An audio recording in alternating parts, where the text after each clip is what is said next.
here we are. I turned down here at the next block. Thanks, mister. I'll get off there.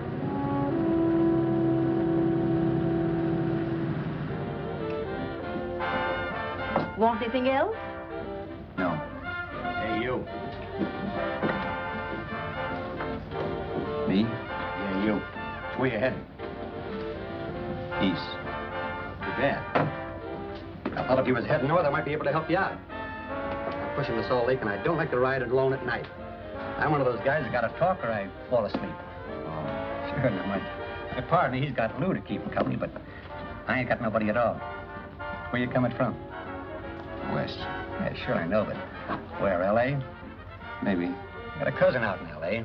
You don't say. Yeah, he's been out. You're not much of a talker, are you? My mother taught me never to speak to strangers. Oh, a wise guy. So what? Okay, don't get sore. Just trying to be sociable, that's all. Hey, Glamorous. You change for a dime, will you?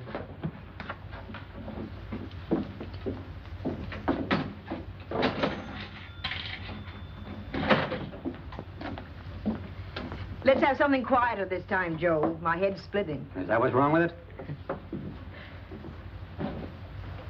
Done with your coffee? No. And don't rush me, will you?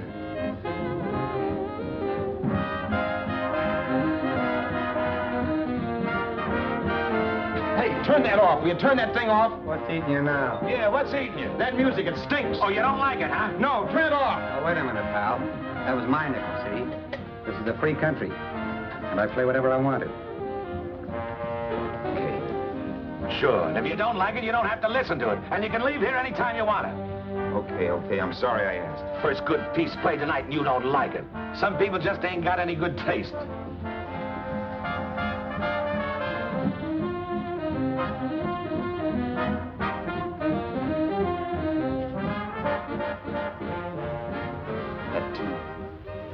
That tune. Why was there always that rotten tune? Following me around, beating in my head, never letting up. Did you ever want to forget anything? Did you ever want to cut away a piece of your memory or blot it out? You can't, you know. No matter how hard you try. You can change the scenery.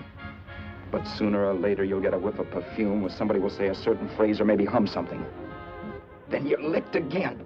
I can't believe that you're in love with me. I used to love that song once. So did the customers back in the old Break of Dawn Club in New York. I can't remember a night when I didn't get at least 3 requests for it. Sue, she was always selling it too. Those were the days.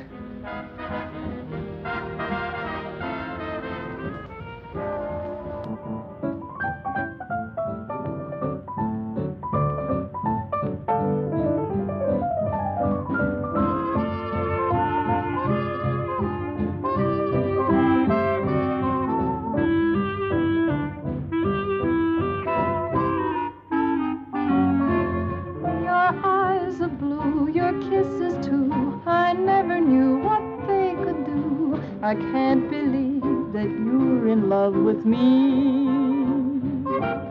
You're telling everyone you know that I'm on your mind each place you go. They can't believe that you're in love with me.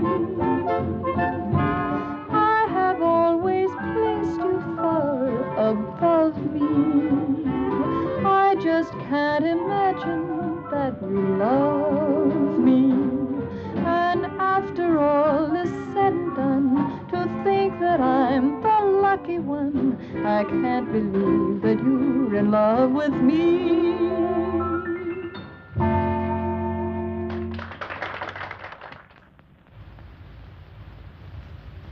It wasn't much of a club, really. You know the kind. A joint where you could have a sandwich and a few drinks and run interference for your girl on the dance floor. I pounded the piano in there every night from 8 until the place closed up, which usually meant 4 in the morning. A good job as jobs went in those days. Then, too, there was Sue, who made working there a little like working in heaven. But how we felt about each other, well, there was nothing very unusual in that. I was an ordinary healthy guy, and she was an ordinary healthy girl, and when you add those two together, you get an ordinary healthy romance, which is the old story. Sure, but somehow, the most wonderful thing in the world.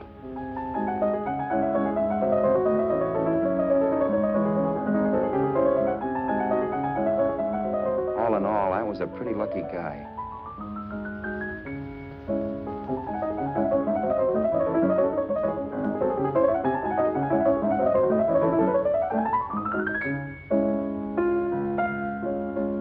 Mr. Paderewski, I presume. It's beautiful.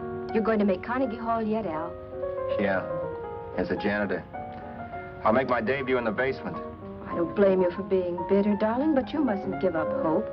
Why, someday... Yeah, someday. If I don't get arthritis first. In the meantime, let's blow this trap.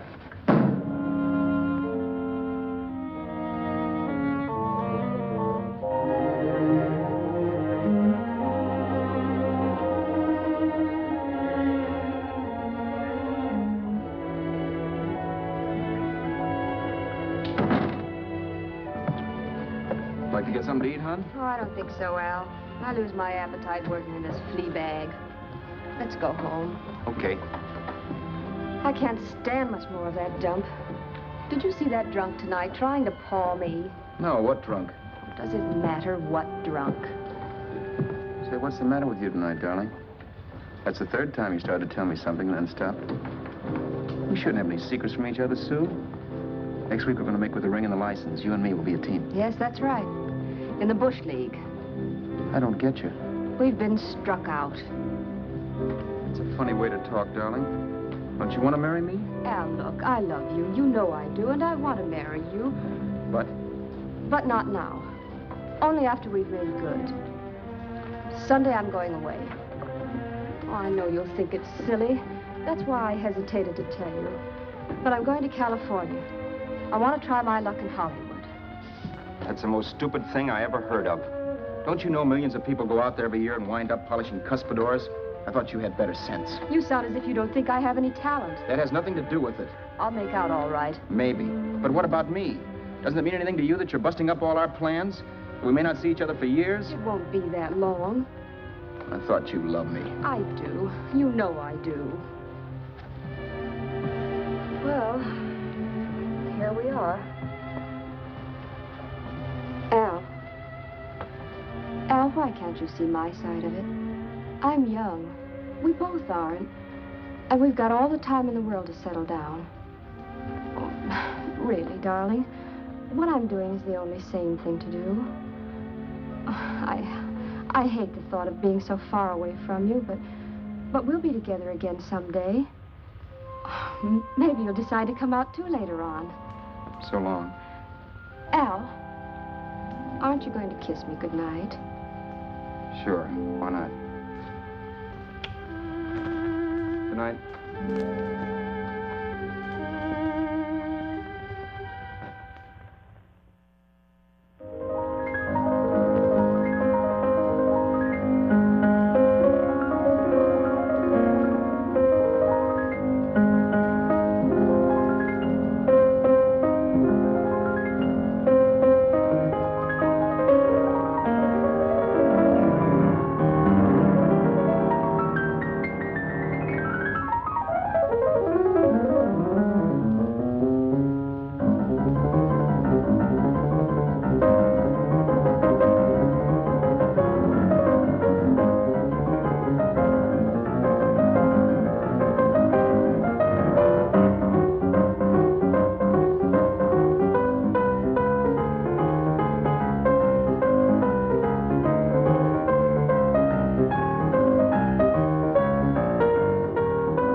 Roberts.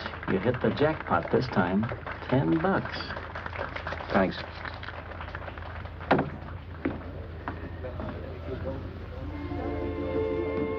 So when this drunk handed me a 10 spot after a request, I couldn't get very excited.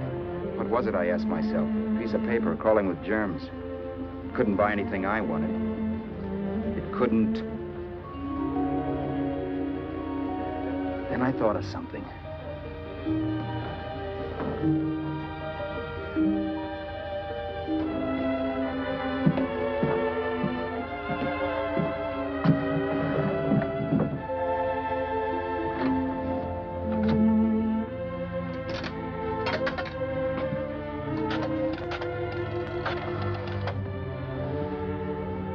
Long distance. I'd like to put a call through to Los Angeles. Miss Harvey. Sue Harvey, H-A-R-V-E-Y. The number is Crestview 65723.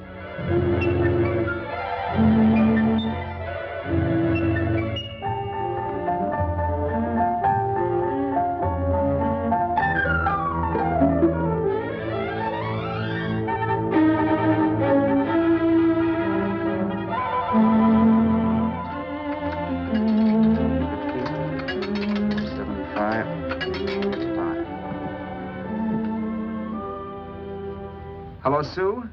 This is Al. Oh, baby, it's great to hear from you, too. What's that? You do? Oh, me too, darling. I thought I'd go batty without you. I just had to... Huh? You're working as a hashlinger? Gee, honey, that's tough. Those guys out in Hollywood don't know the real thing when it's right in front of them. You just stick it out, Sue, baby. Keep going around to those casting offices. I'm sure you'll click. Look, I'll tell you what. You stay put out there, I'll come to you. No, don't try to stop me. Just expect me. Train? Who knows? Train, plane, bus, magic carpet. I'll be there if I have to crawl. If I have to travel by pogo stick.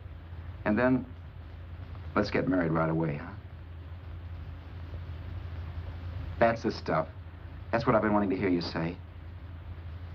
Well, goodbye for now.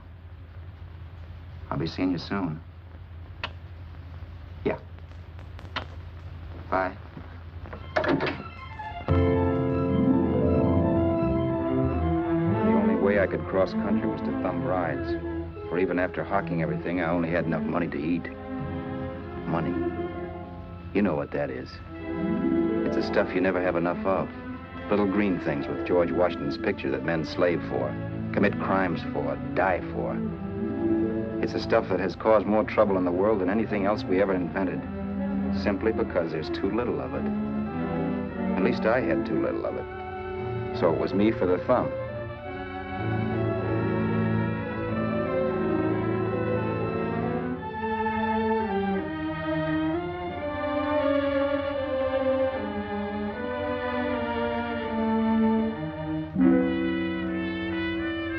Ever done any hitchhiking?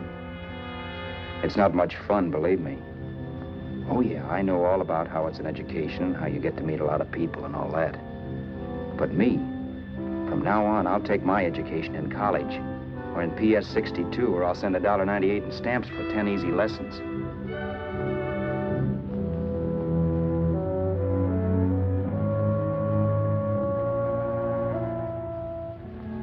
Thumbing rides may save you bus fare, but it's dangerous. You never know what's in store for you. You hear the squeal of brakes. If only I had known what I was getting into that day in Arizona. Here, throw that in the back seat. Okay, let's go. Make sure that door's closed.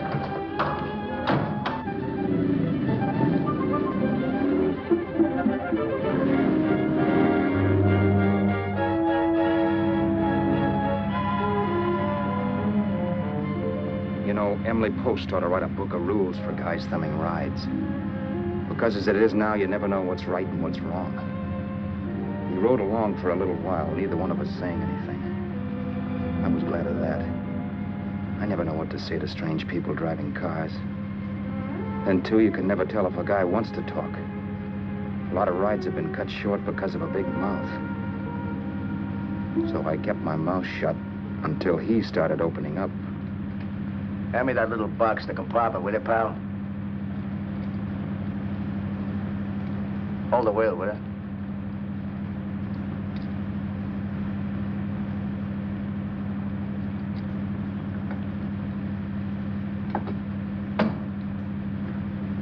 How far are you going? L.A. Well, you're really traveling, aren't you? Yeah, but I don't expect to make it for a couple of years at the rate I've been promoting rides. Not much luck, huh? Sure, all bad. Not many people stop for a guy these days. Afraid of a stick-up, maybe. Well, you can't blame him. Where you coming from? New York? Well, New York. You're in luck this time. I'm going all the way. Right through to Los Angeles. You drive a car? Sure. Whenever you're tired, let me know. I'll holler. I guess at least an hour passed before I noticed those deep scratches in his right hand. They were wicked. 3 puffy red lines about 1/4 of an inch apart. He must have seen me looking at them because he said, Beauties, aren't they? They're gonna be scars someday. What an animal. whatever it was, it must have been pretty big and vicious to have done that. Right on both counts, New York. I was tussling with the most dangerous animal in the world. A woman. She must have been Tarzan's mate. Looks like you lost the bob. Certainly wasn't a draw. You know, there ought to be a law against dames with claws. Yeah. I tossed her out of the car in her ear. Was I wrong? Give a lift to a tomato, you expect her to be nice, don't you? Yeah. After all, what kind of dame some rides? Sunday school teachers? Yeah. A little witch. She must have thought she was riding with some fall guy. And me, who's been booking horses around racetracks since I was 20. I've known a million dames like her. 2 million. Yeah. Stopped the car, opened the door. Take it on the yard, the Duffy sister, I told her. That's the stuff. As that was done, huh? But if you want to see a real scar, brother, get a load of this. Wow. I got that one dueling. Dueling? Yeah, we're just kidding, of course. My dad owned a couple of Franco-Prussian sabers. Kept them on the wall for decorations. Well, one day, the kid and I took them down when the old man wasn't around. Had a duel. He got me in the arm here. Pretty mean cut. Infection set in later. Yeah, I can see that. Now, give me that box again, will you? Yeah.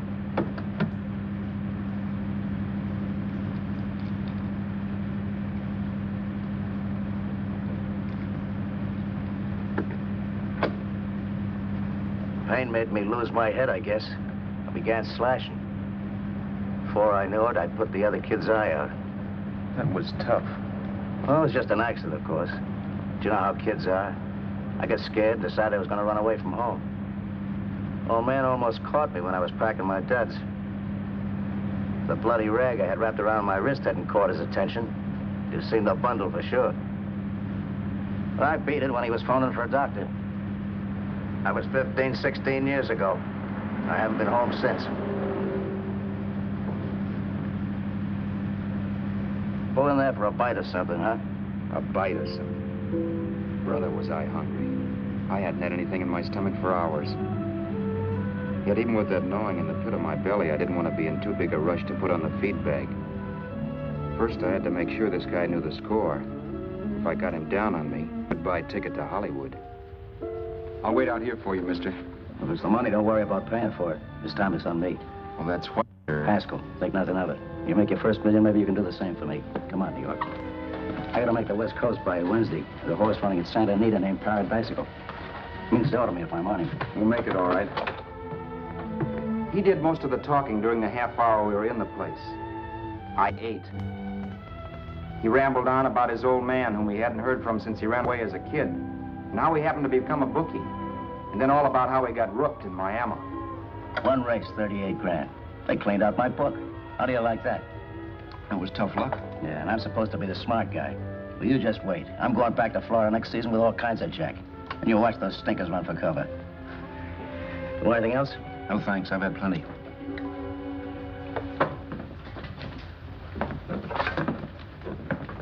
That check there, sister? Oh, just a minute. Your change, sir. Keep it, sister. Oh, thank you, sir. Call again. I'll be waiting outside for you when you finish work. Sharp check, huh?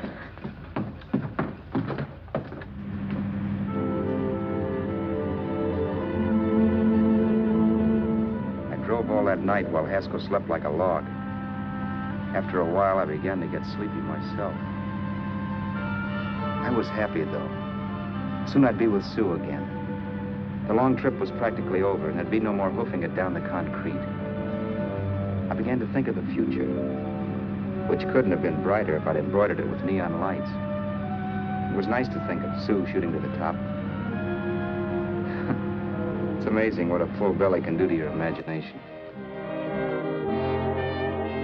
Your eyes are blue, your kisses too. I never knew what they could do.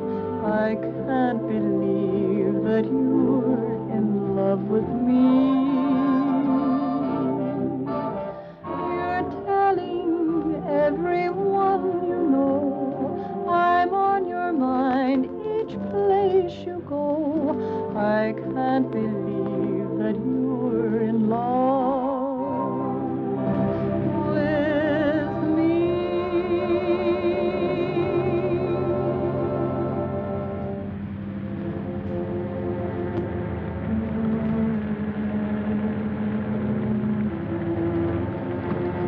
Mr. Haskell?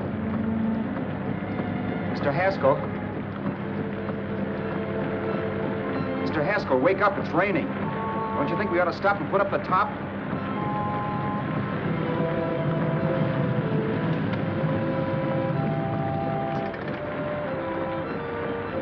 Mr. Haskell, I'm going to put up the top.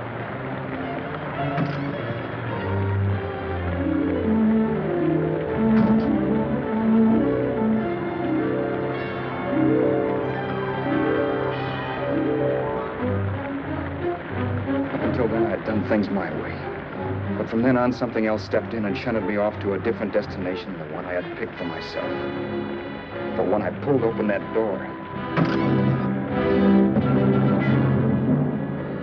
Mr. Haskell, what's the matter? Are you hurt? Are you hurt, Mr. Haskell? Start your sermon. I'll listen to it. But I know what you're going to hand me even before you open your mouths. You're going to tell me you don't believe my story of how Haskell died and give me that don't make me laugh expression on your smug faces. I saw at once he was dead, and I was in for it. Who would believe he fell out of the car? Why, if Haskell came too, which of course he couldn't, even he would swear I conked him over the head for his dough. Yes, I was in for it. Instinct told me to run, but then I realized it was hopeless. There were lots of people back down the road who could identify me. That gas station guy and the waitress. I would be in a worse spot then, trying to explain why I beat it. The next possibility was to sit tight and tell the truth when the cops came. But that would be crazy. They'd laugh at the truth. And I'd have my head in the noose. So what else was there to do but hide the body and get away in the car? I couldn't leave the car there with him in the gully. That would be like erecting a tombstone.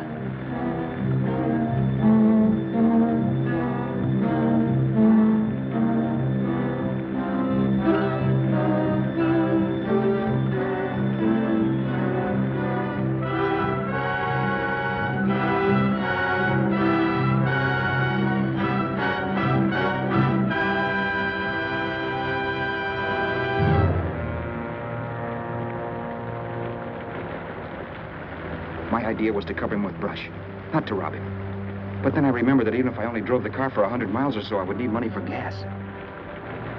Besides, it was stupid of me to leave all that money on a dead man. Not only that, I'd have to take his driver's license in case I was stopped for something. I didn't like to think about it, but by that time I'd done just what the police would say I did, even if I didn't. My clothes. The owner of such an expensive car would never be wearing them. Some cop might pull me in on suspicion.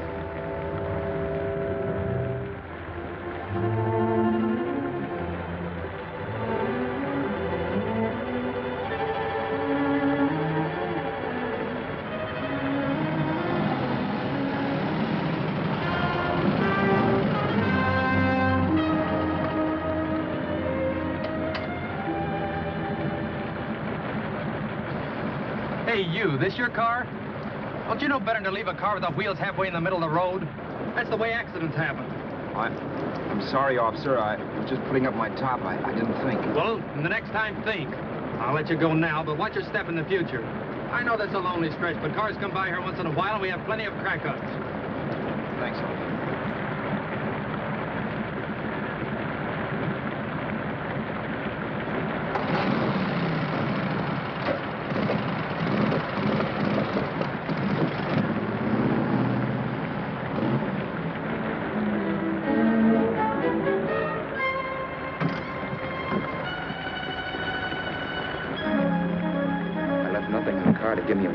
minutes. If they found a dead man in the gully now, it would be me.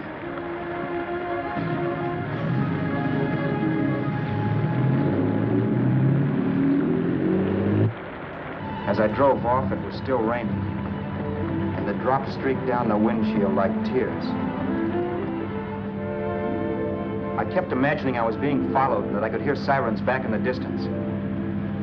Just how long it took me to cover the 60-odd miles to the California state line, I don't know. I lost all track of time. But the rain had stopped and the sun was up when I pulled up to the inspection station. Hello? Carrying any fruits or vegetables? No. Any livestock or poultry? No. I'd see your registration and driver's license, please. Anything in the baggage compartment? Just baggage. Charles Haskell, Jr., age 30, brown eyes, dark hair. Identifying marks, none. Are you Charles Haskell, Jr.? Yes. Well, remember, if you're employed and you stay over 30 days, you take out California plates. All right, officer, but I'll only be in the state a short while. Right, you can go now.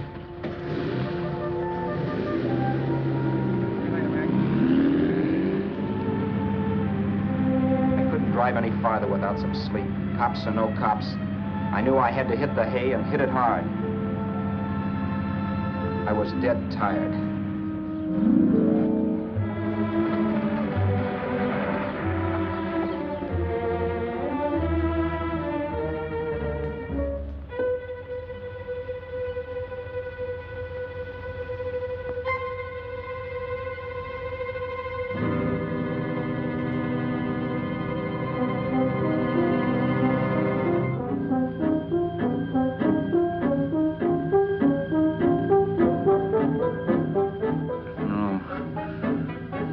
Mr. Haskell.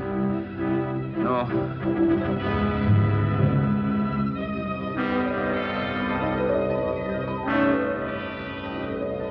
Mr. Haskell, you can't die. I think I did it. No, Mr. Haskell. No.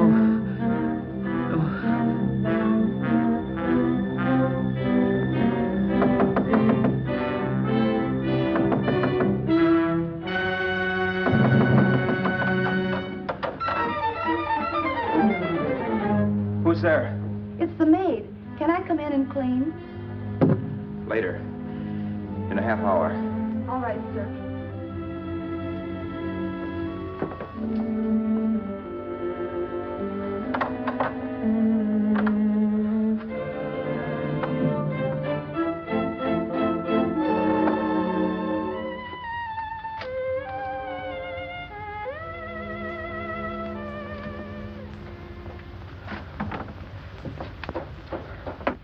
There was no time to lose. Every minute I had to be Charles Haskell was dangerous. And I'd have to be Charles Haskell until I got to some city where I could leave the car and be swallowed up.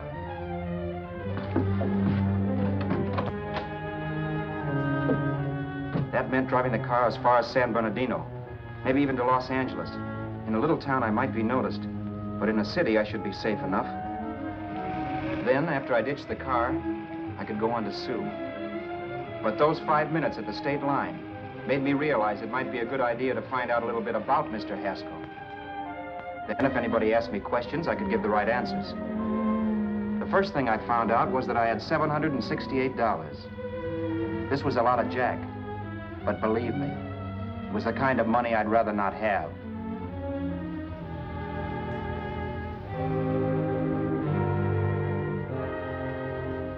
And then I found out from a letter Haskell was carting around in his bag that he wasn't the open-handed, easygoing big shot who went around buying dinners for strange hitchhikers. Before I got done reading it, I saw him more as a chiseler. It was written to his old man in California, the one he hadn't seen in so many years. In it, Haskell posed as a salesman of hymnals, of all things. It was easy to see where Haskell expected to raise a new stake for his book in Miami by rooking his old man. That was about all I found out from his effects, and it was enough. I told myself, maybe old man Haskell was lucky his son kicked off. He would never know it, but it saved him from taking a flyer in sacred literature preferred.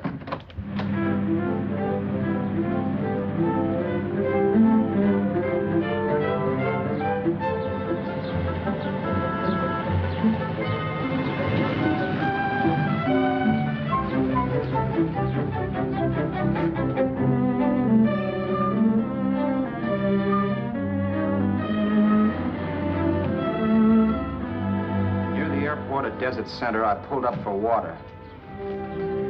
There was a woman. Hey, you! Come on if you want to ride.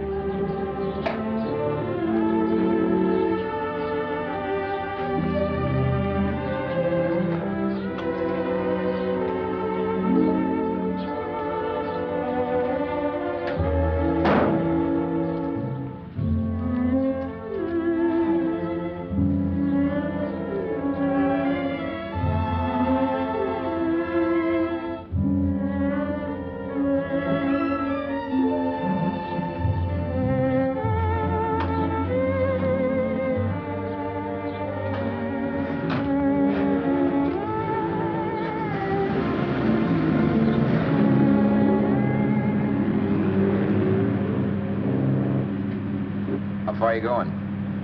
How far are you going? That took me by surprise, and I turned my head to look her over. She was facing straight ahead, so I couldn't see her eyes. But she was young, not more than 24. Man, she looked as if she'd just been thrown off the crummiest freight train in the world. Yet, in spite of this, I got the impression of beauty. Not the beauty of a movie actress, mind you, or the beauty you dream about when you're with your wife, but a natural beauty. A beauty that's almost homely because it's so real. Then suddenly she turned to face me. How far did you say you were going? Los Angeles? L.A.? L.A.'s good enough for me, mister. That's what I was afraid of. What'd you say? Oh, nothing, just thinking out loud. People get in trouble for doing that. What's your name? You can call me Vera if you like. You live in Los Angeles? No. Where are you coming from? Oh, back there. Needles? No. Oh, sure, Phoenix. You look just like a Phoenix girl. Are the girls in Phoenix that bad? The girl must have been pretty tired, because she fell asleep not 20 minutes after she stepped into the car. She lay sprawled out with her head resting against the far door, like Haskell. I didn't like that part of it much, but I didn't wake her up. It wasn't that this girl still worried me. I'd gotten over that funny feeling I had when she looked at me, which I put down as just my jangled nerves. With her eyes closed and the tenseness gone out of her, she seemed harmless enough. And instead of disliking her, I began to feel sorry for her. The poor kid probably had had a rough time of it. Who was she anyway? And why was she going to Los Angeles? And where'd she come from in the first place? The only thing I knew about her was her name. Not that it made any difference. A few hours more and we'd be in Hollywood. I'd forget where I parked the car and look up Sue. This nightmare of being a dead man would be over. Who this dame was, well, it was no business of mine. Where did you leave his body? Where did you leave the owner of this car? You're not fooling anyone. This buggy belongs to a guy named Haskell. That's not you, mister. You're out of your mind. That's my name, Charles Haskell. I can prove it. It's my driver's Save license. yourself the trouble, mister. Having Haskell's wallet only makes it worse. It just so happens I rode with Charlie Haskell, all the way from Louisiana. He picked me up outside of Shreveport. You rode? You heard me. Then it all came back to me. All the talk about dueling and scars and scratches. There was no doubt about it. Vera must be the woman Haskell had mentioned. She must have passed me while I slept. Well, I'm waiting. My goose was cooked. She had me. That Haskell guy wasn't dead yet. He wasn't stretched out stiff and cold in any Arizona gully. He was sitting right there in the car, laughing like mad while he haunted me. Well? There was nothing I could say. It was her move. Vera, whatever her name was just my luck picking her up on the road. It couldn't have been Helen, or Mary, or Evelyn, or Ruth. It had to be the very last person I should ever have met. That's life. Whichever way you turn, fate sticks out a foot to trip you.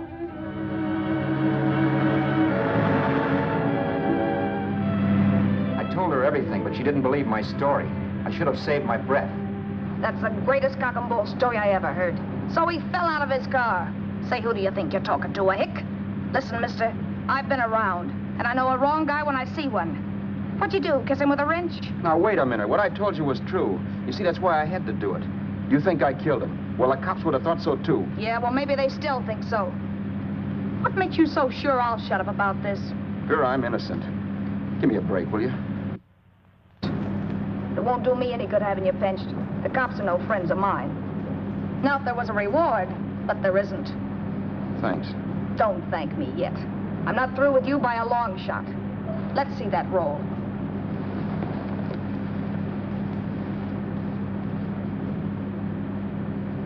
Is that all Haskell had? Isn't it enough? No, I thought he had more. Not that I know of. You can search me if you think I'm holding out on you. Well, maybe I will at that. He told me he was going to bet $3,000 on a horse named Paradisical on Wednesday at Santa Anita. He was stringing you along. He meant 300. Maybe. Sure, $3, 300. He was a piece of cheese, a big blowhard. Listen, mister, don't try and tell me anything about Charlie Haskell. Remember, I knew him better than you did. Okay, then you knew he was a four-flusher. That explains the $3,000 bet. I'm not so sure he didn't have that $3,000. Why should I believe you? You got all the earmarks of a cheap crook. Now, wait a Shut minute. up. You're a cheap crook and you killed him. For 2 cents, I'd change my mind and turn you in. I don't like you. All right. Don't get sore. I'm not getting sore. But just remember who's boss around here. If you shut up and don't give me any arguments, you'll have nothing to worry about. But if you act wise, well, mister, you'll pop into jail so fast it'll give you the bends. I'm not arguing. Well, see that you don't. You know, as crooked as you look, I'd hate to see a fella as young as you wind up sniffing that perfume that Arizona hands out free to murderers. I'm not a murderer. Of course you're not. Haskell knocked his own head off. He fell, that's how it happened, just like I told you. Sure, and then he made you a present of his belongings. I explained why I had to do that. Doesn't make a difference one way or another. I'm not a mourner. I liked Haskell even less than I like you. Yeah, I saw what you did to him. What do you mean? Well, scratches on his wrist. Sure, I scratched him. I'll say you did. So your idea was to drive the car a little way, maybe into San Bernardino, and then leave it.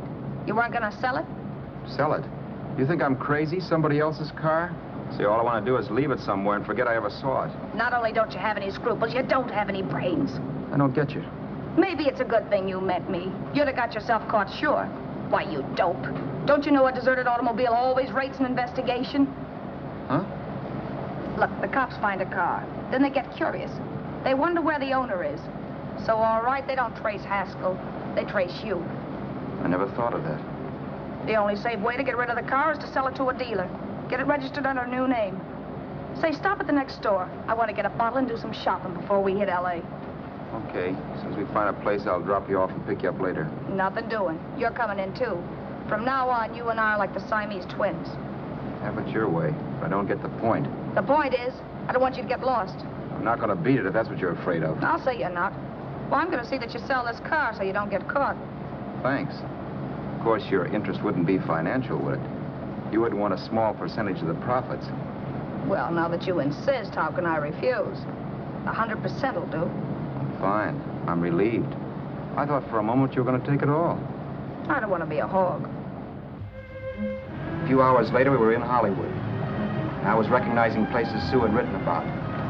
It struck me that far from being at the end of the trip, there was a greater distance between Sue and me than when I started out. Vera wasn't kidding with that Siamese twins crack. She rented a little apartment as Mrs. Charles Haskell. When I objected to this, she explained that it was on account of the car. A dealer might think something was funny if he called and found we were using different names.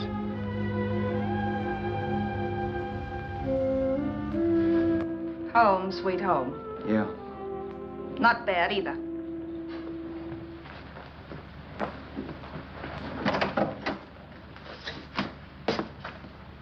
In case there's any doubt in your mind, I'll take the bedroom. Yeah. Sure is stuffy in here.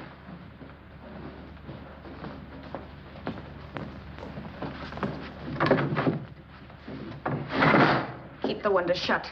Okay. The old crow downstairs said there's a folding bed behind this door.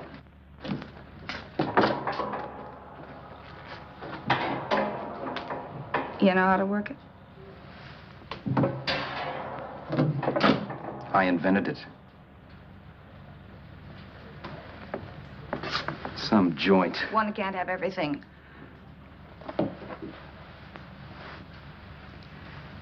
I'm first in the bathtub. I don't know why, but I figured you would be.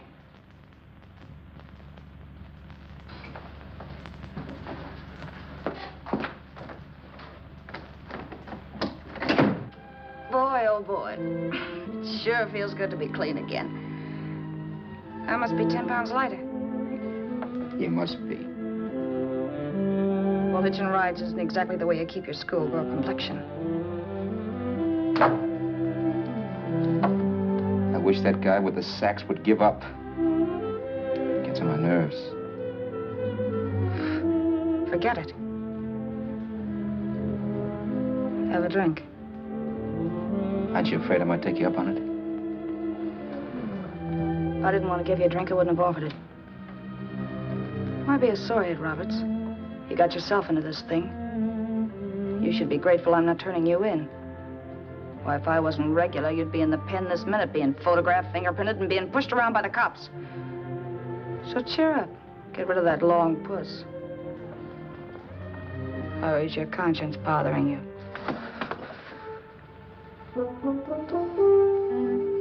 No.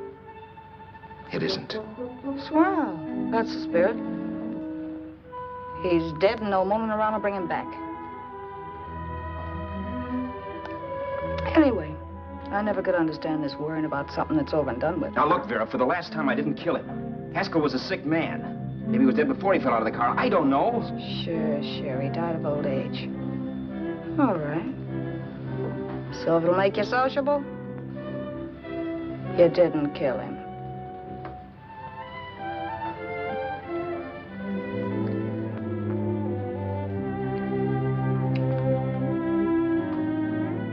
Thanks.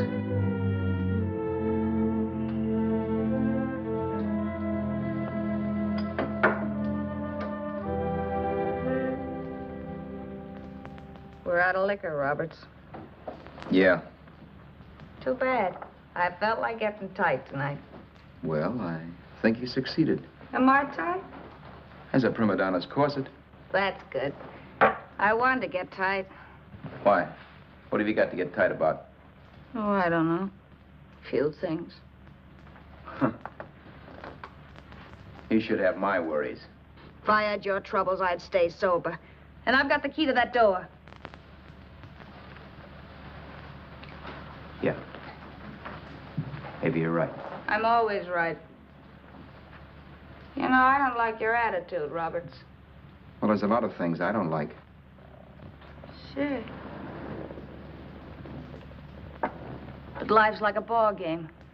You gotta take a swing at whatever comes along before you wake up and find it's a ninth inning. You read that somewhere. That's the truth, Roberts. All you do is bellyache. Taking it easy and, well, trying to make the best of things. But maybe that's what's wrong with the whole world. Get the professor. People knock themselves out trying to buck fate. Now, take you, for instance. You're lucky to be alive. Why, suppose Haskell had opened your door. You'd be playing a harp now. Think of that. You think of it. I'm tired of thinking. There's plenty of people dying this minute. I would give anything to trade places with you.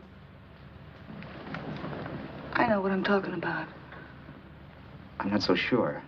At least they know they're done for. They don't have to sweat blood wondering if they are. Your philosophy stinks, pal. We all know we're going to kick off someday.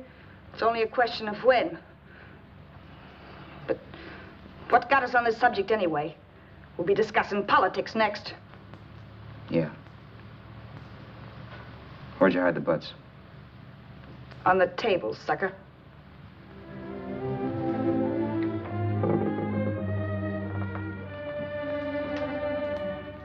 We bored each other with conversation for a couple of hours longer.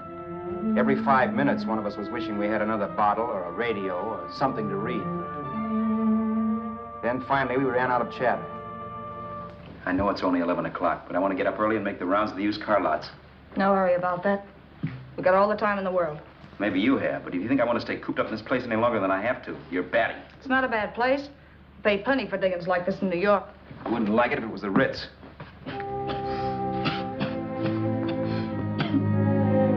rotten liquor. You got a mean cough. Want to do something about it. I'll be all right. That's what Camille said. Who? Nobody you know. Wasn't that the Dane that died of consumption? Yeah. Wouldn't it be a break for you if I did kick off? You'd be free with all Haskell's dough and car. I don't want to see anybody die. Not even me. Especially not you. One person died of me. If you did, well, that's all I need. You don't like me, do you, Roberts? Like you. I love you. My favorite sport is being kept prisoner. After we sell the car, you can go to blazes for all I care, but not until then.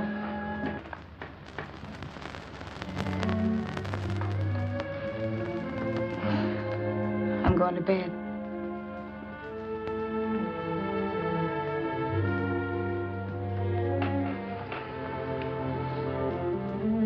Good night, Roberts. Don't try and sneak away during the night. All the doors are locked. Anyway, if I find you gone in the morning, I'll notify the police. They'll pick you up. Don't worry, I know when I'm in a spot. Well, good night. I hope that portable rack isn't too uncomfortable for you. Don't lose any sleep over it, will you, Vera?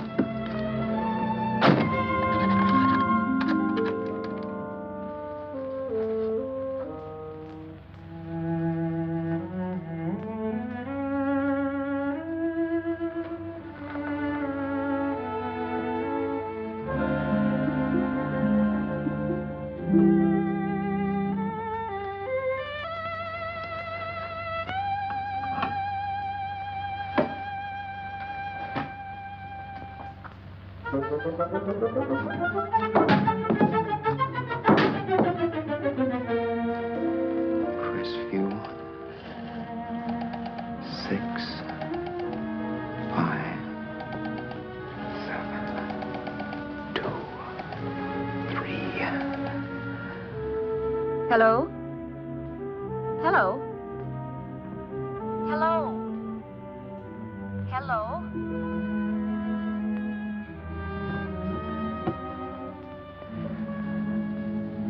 No.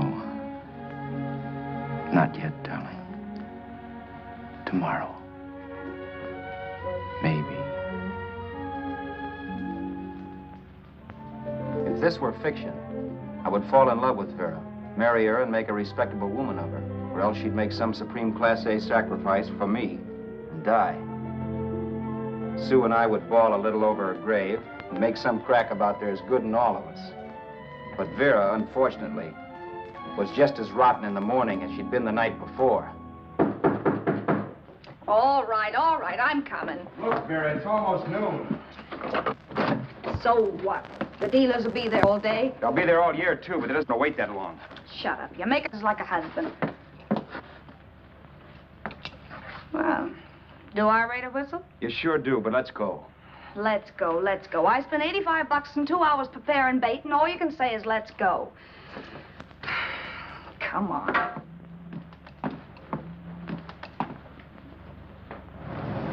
We passed a few used car lots last night down this way. What do you think we can get for this heap? I don't know. Plenty.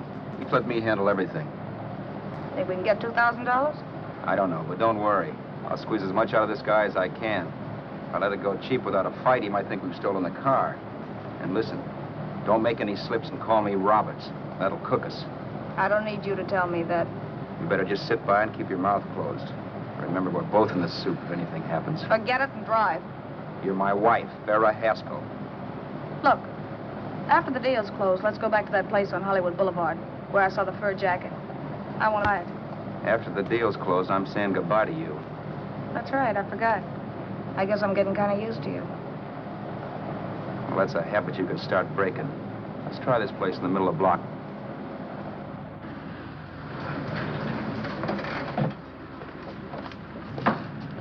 Good afternoon. What can I do for you? We're interested in selling a car. If the price is right. Well, if it's in good mechanical condition, it should blue book for about $1,600. Tony, take a look at this motor. 1,600. Are you kidding?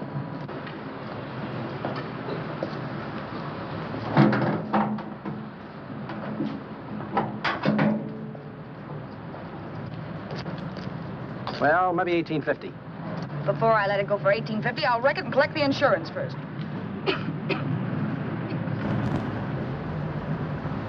Lady, this motor's seen a lot of driving.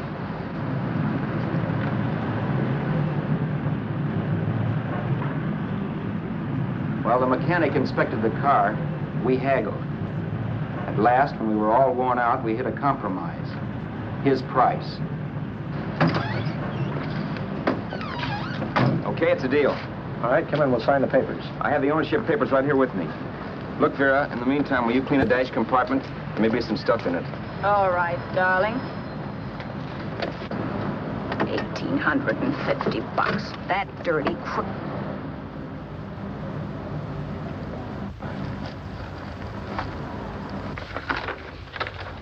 New York, huh? Yeah. But you bought the car in Miami? Yeah. Well, now let's see about the insurance. We can either have it transferred or canceled. What kind of insurance do you have, Mr. Haskell? Well, aren't all the papers there? I don't see any. Surely you know what type of insurance you carry in the car. The name of the company? Yeah, but, Well, if you'll just tell me the name of the company, I'd be very glad to take care of all the details. well, Did you sign the papers yet? not yet. Well, don't. We're not selling the car. Well, wait a minute, Mrs. Haskell. Come on, darling. What's the matter? Change your mind? Yes, I'm sorry. I guess I have. But, Vera... Let's go.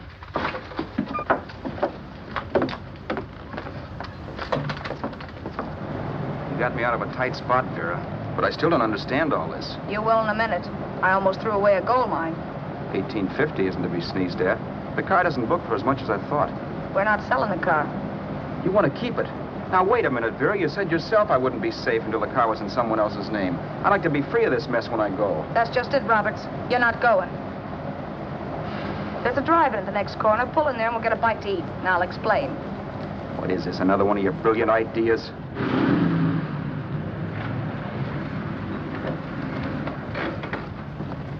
Oh, I take your order? Make mine a ham sandwich and coffee. And for you, sir?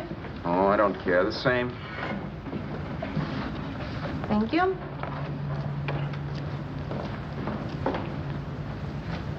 Get this, Vera. I've been pretty patient so far. I've done everything you asked me to do, but no more. Shut up. You've taken Haskell's money. And you can have the dough we get from selling the car. But you're not going to keep me a prisoner. It's a good thing I bought the paper. Take a look at that. Vera, I'm in no mood. Read that.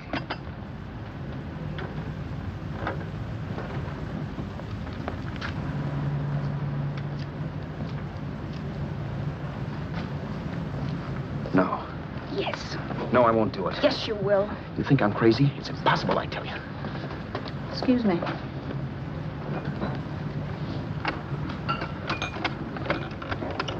Blow the horn when you're through. No one could possibly get away with an act like that. It'd be wise to me in a minute. Don't be yellow. You look enough like him. The same coloring and the same build. See how his clothes fit you? No kidding, you almost had me fooled for a while. Oh, grow up, Vera. Don't you think a father knows his own son? And there must be other relatives. The father won't have to know you. We'll wait till he gives up the ghost. He's an old geezer and he won't pull through. And as far as other relatives are concerned, they haven't seen you in 15 or 20 years. Eat. I'm not hungry. And I won't do it. It's not as tough as it sounds. Remember, you've got all kinds of identification. His car, letters, license. I could never get away with it. It's the stupidest thing I've ever heard. The old boy has scads of dough. Look in the paper there. Personal fortune assessed at over $15 million. He'll leave plenty, I tell you. Maybe he cut off his son. How do we know? It's out, Vera. I won't have anything to do with it. I think you will. Look, Vera, I'll do anything within reason. But not that. So forget it. Or find yourself another stooge. You sap. You'll be fixed for the rest of your life as Charlie Haskell. You can take your inheritance and go away. No more worrying about the rent, no sweating, scheming, wondering where your next meal's coming from. Think about that, Roberts. Vera, please, you're talking too loud. On this, I'm splitting 50-50 with you. Sure, why not? We're both alike, both born in the same gutter. Now, take it easy, Vera. There's people around here. You don't know what you're talking about. We'll wait till we read that old man Haskell's dead. Then you show up. Like you read in New York that he was sick. No. Suppose he doesn't die. He will. I know he will. Something tells me. But as much as I insisted I would have no part of her scheme, Vera was taking it for granted I would. Neither of us had our mind on the cards as we played that night.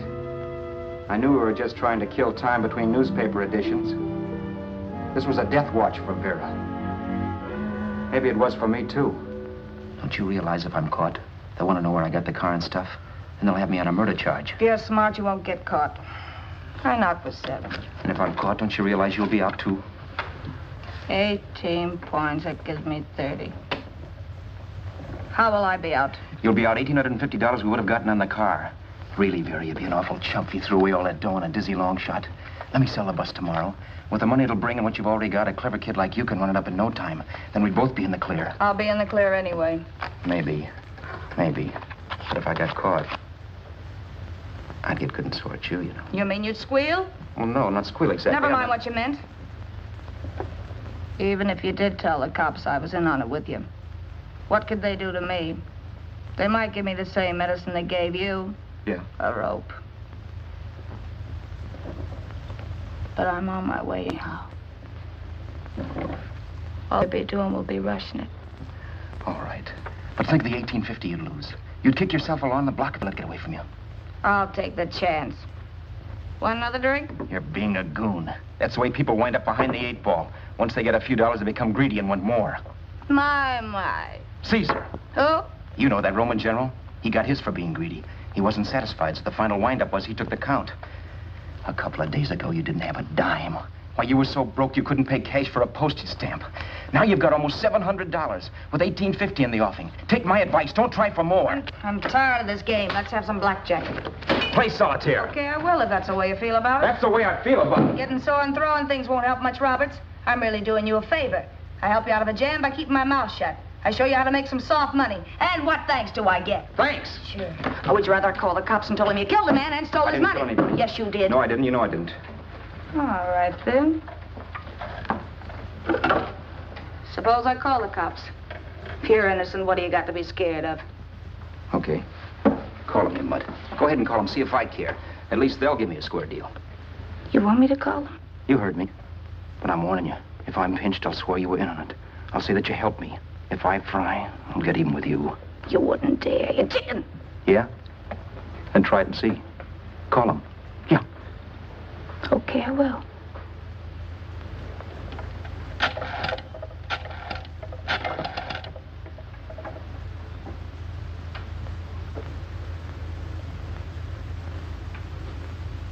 Information?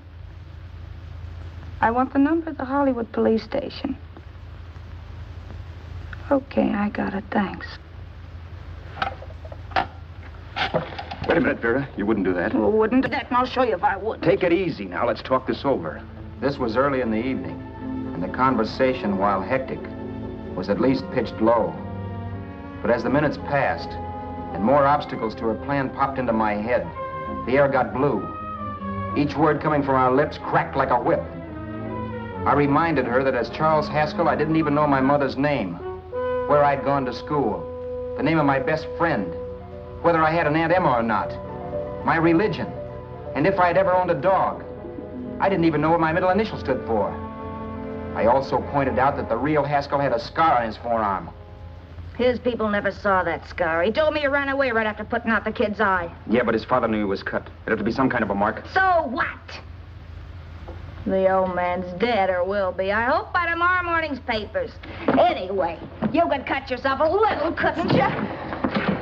Boy, for that kind of dough, I'd let you cut my leg off. You're drunk and you're crazy mad, Vera. Turn me in if you want to, but I won't get mixed up in this. Besides, how do we know Haskell was such a phony? Maybe it wasn't the man's son at all. Maybe he just dreamed it up. Well, dream it or not, you won't be dreaming when the law taps you on the shoulder.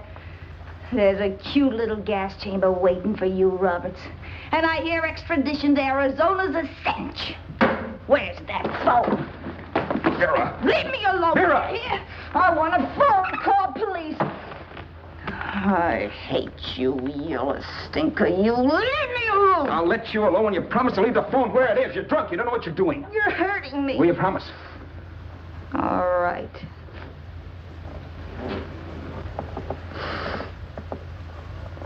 You hurt me. I'm sorry, but... And it's hot in here. Open up a window. It's not hot. Don't tell me. Now, do you do it or do I do it? You're no gentleman, see? Yeah. All right. I'll open up the window.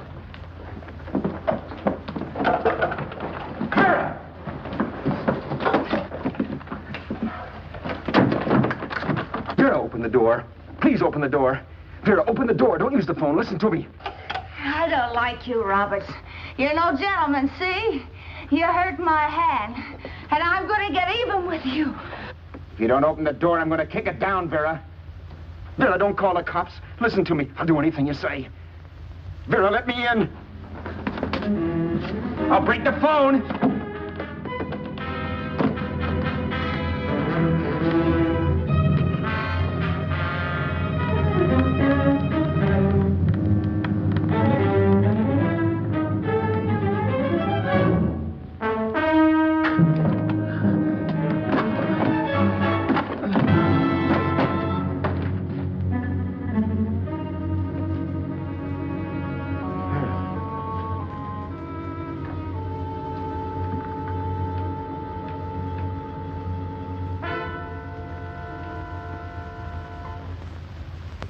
The world is full of skeptics. I know. I'm one myself. In the Haskell business, how many of you would believe he fell out of the car? And now, after killing Vera without really meaning to do it, how many of you would believe it wasn't premeditated? In a jury room, every last man of you would go down shouting that she had me over a barrel and my only out was force. The room was still. So quiet that for a while I wondered if I had suddenly gone deaf. It was pure fear, of course. And I was hysterical, but without making a sound. Vera was dead, and I was her murderer. Murderer? What an awful word that is. But I'd become one. I'd better not get caught. What evidence there was around the place had to be destroyed. And from the looks of things, there was plenty. Looking around the room at things we'd bought was like looking into the faces of 100 people who'd seen us together and who remembered me. This was the kind of testimony I couldn't rub out. No. I could burn clothes and hide bottles for the next 5 years. There'd always be witnesses. The landlady, for one. She could identify me. The car dealer, the waitress in the drive-in, the girl in the dress shop, and that guy in the liquor store. They could all identify me. I was cooked. Done for. I had to get out of there. While once I'd remained beside a dead body, planning carefully how to avoid being accused of killing him, this time I couldn't. This time I was guilty. I knew it. Felt it. I was like a guy suffering from shock. Things were whirling around in my head. I couldn't make myself think right. All I could think of was the guy with the saxophone and what he was playing. It wasn't a love song anymore. It was a dirge.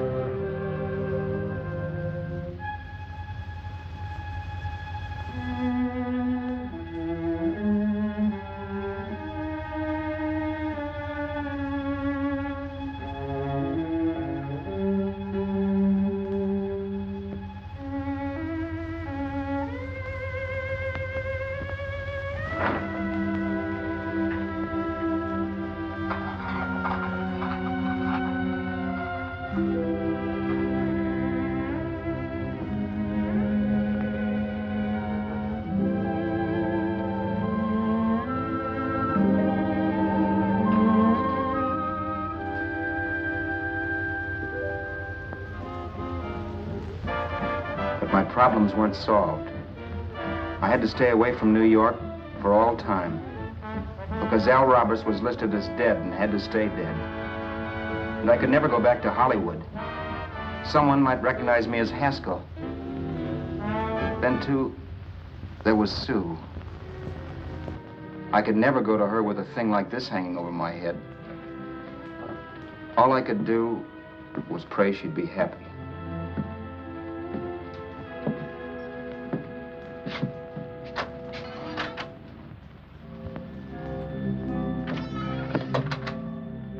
I was in Bakersfield before I read that Vera's body was discovered, and that the police were looking for Haskell in connection with his wife's murder. Isn't that a laugh? Haskell got me into this mess, and Haskell was getting me out of it. The police were searching for a dead man. I keep trying to forget what happened, and wonder what my life might have been if that car of Haskell's hadn't stopped. But one thing I don't have to wonder about. I know. Someday a car will stop to pick me up that I never thumbed.